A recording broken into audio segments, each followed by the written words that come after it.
14% of plane accidents happens when the plane is taking off and climbs higher, and 49% of plane crashes happens when the plane is descending and touches down.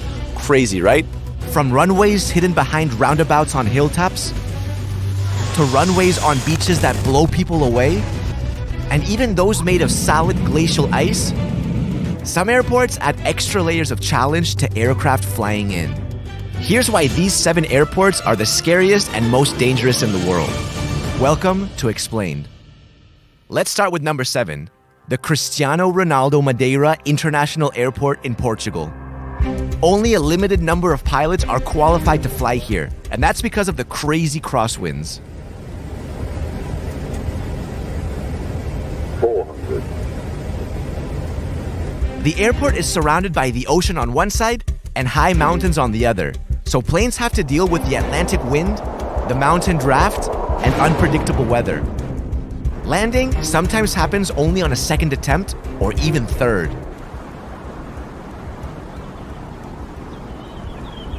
We asked a veteran commercial pilot to tell us what could be going on in the cockpit during moments like this. Coming in with a crosswind, first of all, when you're looking for the runway, it's going to be, you're looking straight ahead, and then where's the runway? You're going to have to look to the side because you're coming in a crab angle like this. And you have to keep that angle, which feels very unnatural. And then just before you're touching down, you have to straighten up the aircraft to be able to land at the runway.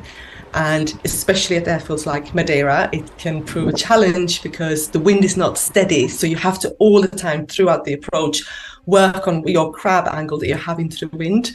And then at any time, if the wind goes above the limit that we're allowed to do, we have to add power to the engines again and go around and make the attempt again. A part of the runway rests on 180 pillars, and that's because the original was a lot shorter. But after 2 very serious accidents, it was expanded to 2,781 meters. So while it's still a challenge to land here, there hasn't been an accident since 1977. Number 6 is Troll Airfield in Antarctica. Massive cargo and passenger planes land here, but there are very few airstrips like Troll Airfield anywhere in the world. The runway sits on a glacier and is literally made of hard blue ice.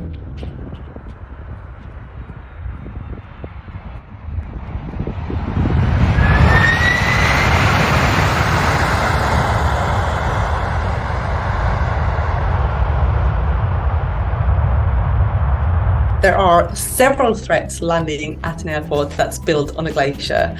First of all, there's no instrumented approaches flying into Troll Airport, so you have to make sure that you're at all times of visual with the runway, which is not easy when everything is covered in snow. The biggest problem the airport has are holes that appear on the ice runway because of the sun. If the holes aren't found and patched up in time, the ice in those parts can become weak and give in.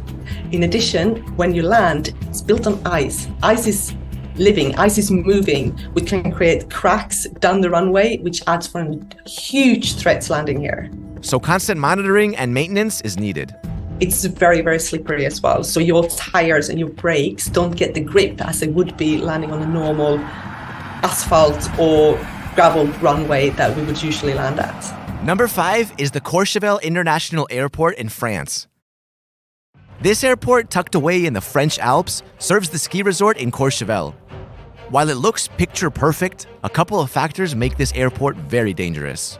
For one, the airport is at an altitude of over 2,000 meters and is surrounded by mountains, so the wind can get crazy. Secondly, the runway isn't flat. It has a gradient of 18.5% or an upslope. This helps planes slow down while landing, but it makes taking off tricky.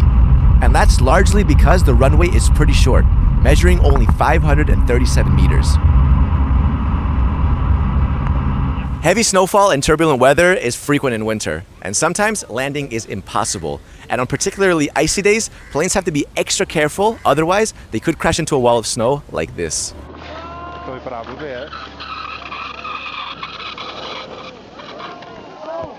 Number 4 is St. Bart's Gustave III Airport in the Caribbean. The airport runway on the island of St. Barthélemy is crazy. Planes have a pretty steep descent to the runway, and that's because it's located at the bottom of a hilltop roundabout. This means planes always get a little too close for comfort.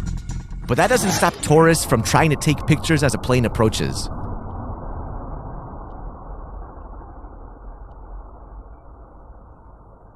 The other challenge is that the runway ends right at the edge of the beach, and the planes who don't stop in time end up in the sand or in the water.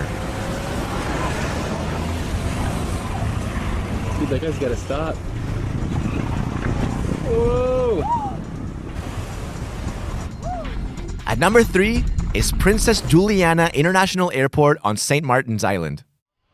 You've probably seen those insane videos of large planes flying just a few feet above sunbathers.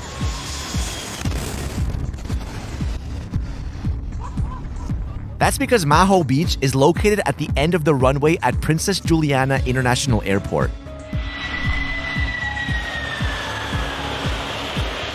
The runway is 2,164 meters long, and planes are forced to approach it over the water at an extremely low altitude.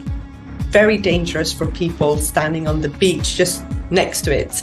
Tourists tend to be drawn to this beach to experience this, and it can be extremely dangerous to be standing where the aircrafts are taking off, because as we're putting thrust on our engines, that jet blast, it can literally blow you away. At number 2 is Paro International Airport in Bhutan. This airport sits at an altitude of 2,235 meters among mountains 5,500 meters high. And while the view is breathtaking, landing here isn't that pretty. The runway is a little over 1,900 meters, and the approach to it isn't straightforward. Planes have to zigzag between the mountains, and on the last turn, they have to descend quickly onto the runway. 100.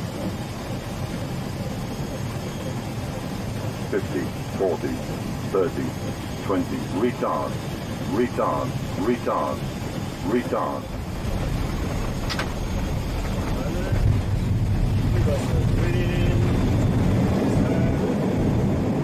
Most planes don't land on the first go, and the second attempt requires them to do the maneuvering all over again.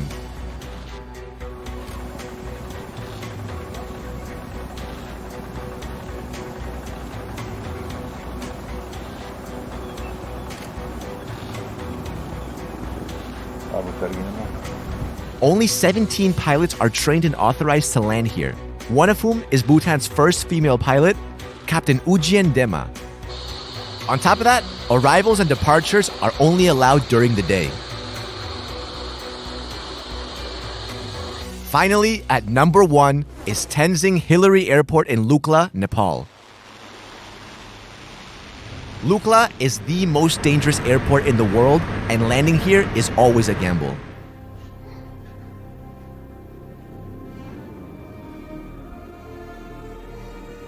It sits at 2,845 meters above sea level and is the closest airport to the Mount Everest base camp.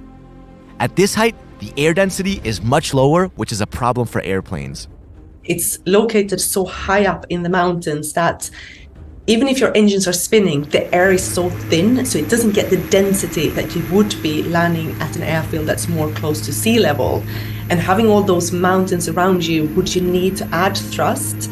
Because you, for any reason, can't land, there might not be sufficient and enough air density to actually get the thrust and the power that you need from your engines to attempt a missed landing at this airfield. And the short 527-meter runway leaves no room for error. There's also no scope for a go-around, so once a plane approaches, it 30, must touch down. 20, 10, 5. Mist, fog, rain, and snow is unpredictable and can happen mid-flight. As a result, there have been many accidents at Lukla. One of the worst was when a flight crashed, killing everyone on board except the pilot. Dozens of people have died in a plane crash in Nepal. Have you traveled to any of these airports before?